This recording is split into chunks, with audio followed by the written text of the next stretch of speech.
حضرت سیدنا عثمان غنی کو شہید کیا گیا۔ کیسے؟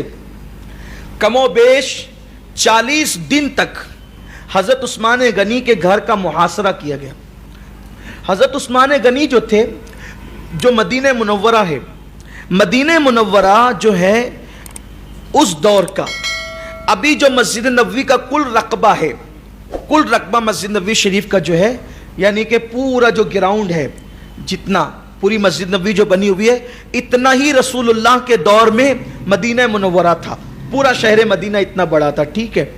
تو حضرت عثمان غنی اس وقت بھی مدینہ منورہ کے باہر رہتے تھے۔ ابھی کا جو مدینہ منورہ ہے بظاہر اس کے، یعنی جب بستی ختم ہوتی تھی تو وہاں حضرت عثمان غنی رہتے تھے، ابھی بھی وہاں پر اس کا نشان موجود ہے۔ سیدنا عثمان غنی جہاں رہتے، بڑا مکان تھا، مالدار تھے، بہت بڑا مکان تھا، وہیں رہتے تھے۔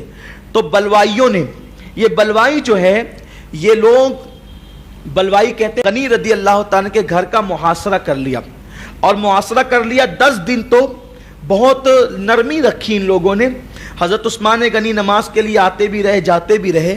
حضرت عثمان غنی پہ اتنا ظلم کیا کہ یہ 3000 کی تعداد میں مسلح، یعنی تلواروں کے ساتھ، نیزوں کے ساتھ، بھالوں کے ساتھ جب شہر رسول میں داخل ہوئے تو ایسا بھی ہوا، روایتوں میں آتا ہے، تاریخ میں آتا ہے، ابن کثیر نے بھی لکھا ہے، ابن خلدون نے بھی لکھا ہے، امام ابن جریر طبری نے بھی لکھا ہے کہ عثمان غنی پہ اتنا ظلم کیا کہ ان کو مارے، تماچے لگائے، ان پہ پانی بند کیا، ان پہ کھانا بند کیا، حتیٰ کہ حضرت عثمان غنی جب جمعہ کی نماز پڑھانے کے لیے جو مسجد نبوی میں تشریف لائے تو آپ عصا ہاتھ میں لے کر جو ہے وہ کھڑے ہونے والے تھے ممبر رسول پر، تو حضور کا وہ عصا تھا، آقا کریم صلی اللہ علیہ وسلم کا وہ عصا تھا۔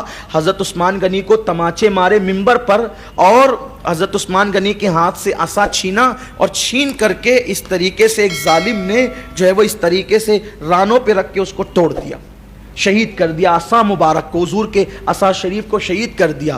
لیکن قدرت نے اس کو ایسی سزا دی بدبخت کو کہ اللہ تعالیٰ نے اسی وقت اس کی مانڈی پر، اس کے زانوں پر زخم ظاہر فرمایا، اور پھر دھیرے دھیرے اس کے اندر ناسور ہوا، کیڑے پڑے، اور اسی حالت میں وہ تڑپ تڑپ کر کے مرا۔ دیکھو، ظلم کرنے والا جب ظلم کرتا ہے تو اس کو ظلم کا انجام پتہ نہیں ہوتا ہے، لیکن قدرت ظالم کو کبھی چھوڑتی نہیں ہے۔ روایتوں میں آتا ہے کہ ایک شخص تھا ملک شام میں، وہ اندھا ہو گیا تھا اور اس کی حالت بڑی عجیب ہو گئی تھی، اس کا چہرہ سیاہ اور کالا ہو گیا تھا، سور کی طرح لگتا تھا اس کا چہرہ۔ تو کسی نے کہا کہ تیرا چہرہ ایسا کیوں ہو گیا؟ تو اس نے کہا کہ عثمان غنی کی شہادت سے پہلے میں نے ان کو تماچے مارے تھے، معاذ اللہ، استغفر اللہ، یہ حال تھا۔ دیکھیے، یہ چیزوں کا تذکرہ کرنا اس لیے ضروری ہے آج کے دور میں، تاکہ ہمیں حوصلہ ملے کہ اتنی بڑی بڑی ہستیوں کو بھی لوگوں نے نہیں چھوڑا، اتنی بڑی بڑی ہستیاں بھی ان امتحانات سے گزری، آزمائشوں سے گزری۔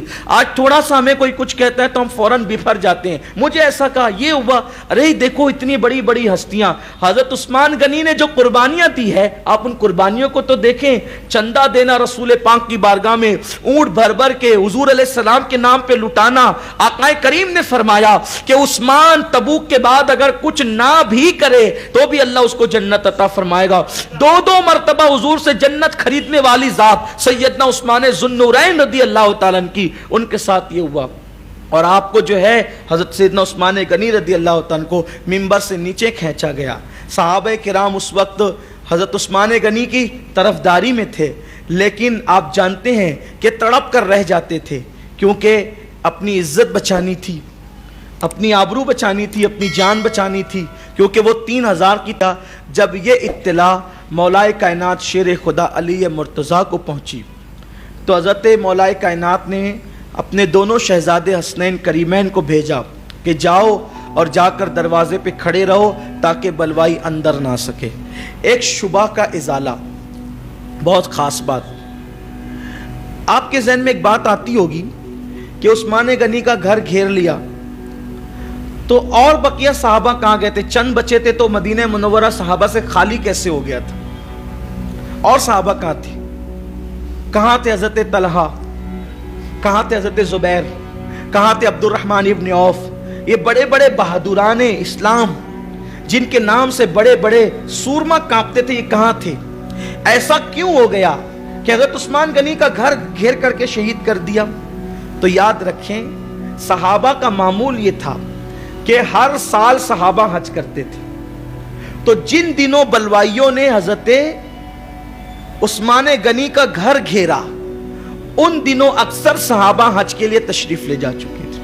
ان کا معمول تھا وہ اکثر حج کرتے تھے, ہر سال حج کرتے تھے. تو جتنے صحابہ حج کے لیے جا چکے تھے, بلکہ انہوں نے ذوالقعدہ اور ذی الحجہ کے مہینے کا انتخاب اس لیے کیا تھا.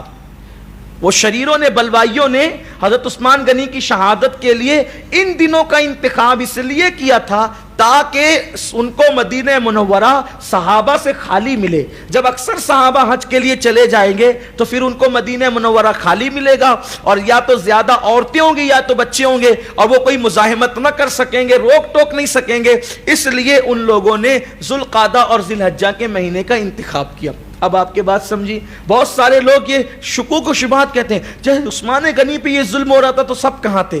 اکثر لوگ حج کو جا چکے تھے. بات یہ ہے, تو مولا کائنات کو جب خبر ہوئی کہ حضرت عثمان غنی کے گھر کا گھیراؤ کر لیا گیا تو مولا کائنات نے اپنے شہزادوں کو, حسنین کریمین کو فرمایا کہ تم جاؤ اور دروازے پہ کھڑے رہو. اب یہ یہاں کھڑے تھے, ظاہر سی بات ہے ان سے مقابلے کی کسی میں ہمت نہ تھی. تو ان لوگوں نے کیا کیا, ان دونوں شہزادوں کو خبر کرنے کی بجائے وہ لوگ پیچھے سے گئے, چھت پہ سے کودے اور اندر داخل ہو گئے. اور جب اندر داخل ہو گئے تو ان ظالموں نے حضرت عثمان غنی کی داڑھی پکڑی اور آپ کو تماچے لگائے. حضرت عثمان غنی نے فرمایا مجھے پہچانتے ہو میں کون ہوں؟ مجھے شہید کرنا چاہتے ہو نا, اور کہتے ہو کہ خلافت کی کرسی چھوڑ دو, میں کیسے چھوڑوں؟ اللہ کے رسول نے فرمایا عثمان ایک وقت وہ آئے گا. دیکھو حضور نے اپنے صحابہ کو ایک ایک بات کیسی غیب کی خبر دی تھی. فرمایا ایک وقت وہ آئے گا کہ اللہ تجھے خلافت کا جبہ پہنائے گا, تجھے خلافت کا کرتا پہنائے گا. لوگ اس کو اتارنا چاہیں گے لیکن تو نے اتارنا نہیں, چھوڑنا نہیں, ورنہ اسلام کے اندر بہت زیادہ فتنے فساد ہوں گے. تو تو نے شہید ہو جانا لیکن حلہ خلافت کو تو نے, خرقہ خلافت کو تو نے چھوڑنا نہیں. تو وہ کہتے تھے کہ آپ معزول ہو جائیے, آپ خلافت چھوڑ دیجئے, آپ ہمارے حوالے کر دیجئے سب معاملہ. سیدنا عثمان غنی نے کہا میرے نبی نے مجھے منع کیا ہے, میں جان تو دے سکتا ہوں لیکن میں خلافت کے معاملات تم جیسے لوگوں کے حوالے نہیں کر سکتا. تو سیدنا عثمان غنی کو انہوں نے مارا. جب مارا تو سیدنا عثمان غنی نے کہا مجھے جانتے ہو میں کون ہوں؟ میں داماد رسول ہوں. عثمان غنی کہتے ہیں حضور کی 2 بیٹیاں ایک کے بعد ایک حضور نے نکاح میں دیے عثمان غنی کے. پھر فرمایا کہ میں نے حضور علیہ السلام سے 2 مرتبہ جنت خریدی ہے. میں نے حضور علیہ السلام کو اس وقت کنواں پیش کیا ہے جب مدینہ منورہ میں ٹھنڈے اور میٹھے پانی کی ضرورت تھی. کیا تم یہ احسانات نہیں جانتے؟ اور آج تم میری جان پر بنائے ہو, میری جان لے لینا چاہتے ہو. ان لوگوں نے بہت کچھ سنا لیکن وہ ظالموں نے کلمہ تو پڑھتے تھے. میرے آقا نے فرمایا عثمان کو باغی گروہ شہید کرے گا. ان لوگوں نے حضرت عثمان غنی کو شہید کیا. اس وقت جب عثمان غنی کی شہادت کا دن آیا, عثمان غنی نے اپنی بیوی جناب نائلہ سے بتایا کہ میں نے خواب میں حضور کو دیکھا اور عرض کیا یا رسول اللہ دیکھیں مجھے کتنا ستا رہے ہیں کہ میرے گھر پر ان لوگوں نے چاہے وہ پہرے لگا رکھے ہیں, مجھے باہر نکلنے نہیں دیتے, مجھے نماز